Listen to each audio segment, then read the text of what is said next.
Kevin's evaluator. Well, I have to say, Kevin, you have done a successful speech today. Please give him a round of applause. Thank you. Absolutely, yeah. And purpose, Kevin is a C9 speaker, and the purpose of C9 speech is to persuade the audience and to try to influence the thinking, the behavior, even the behavior of the audience. And that is the purpose of C9 speech. And I would like to, because Kevin's speech reminds me of a word. It's called metamorphosis. And this word is a process in which something changes completely to another thing.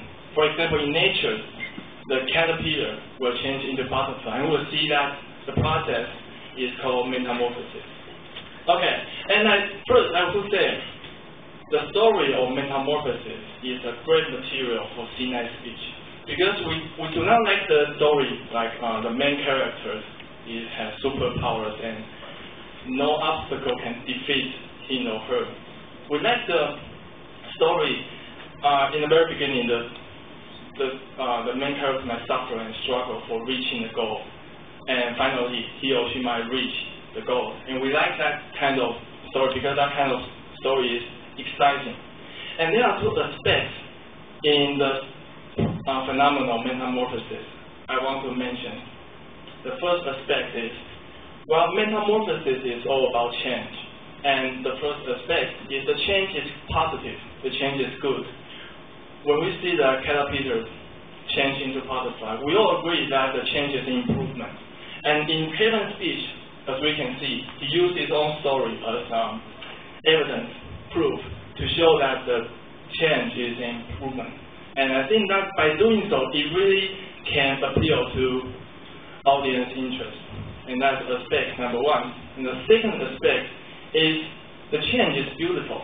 When we see something is beautiful, it's unlike when we see something is good. When we say, well, that thing is very beautiful, we rely on our sense, our emotions. So when we say something is good, is positive, basically we simply rely on our reason and logic. But just few people can be persuaded by logic and reason. Emotion contribute large part in people's willingness to change their mind. So instead of just pointing out how good this club is, Kevin put so much emphasis on the struggling and the suffering. Well, the process of suffering and struggling can really arise in the audience of emotion, the happiness, sadness, fear, anger. And I think only by doing so, a speech can really touch the audience heart. And congratulations, you have done a wonderful speech today. Back to G.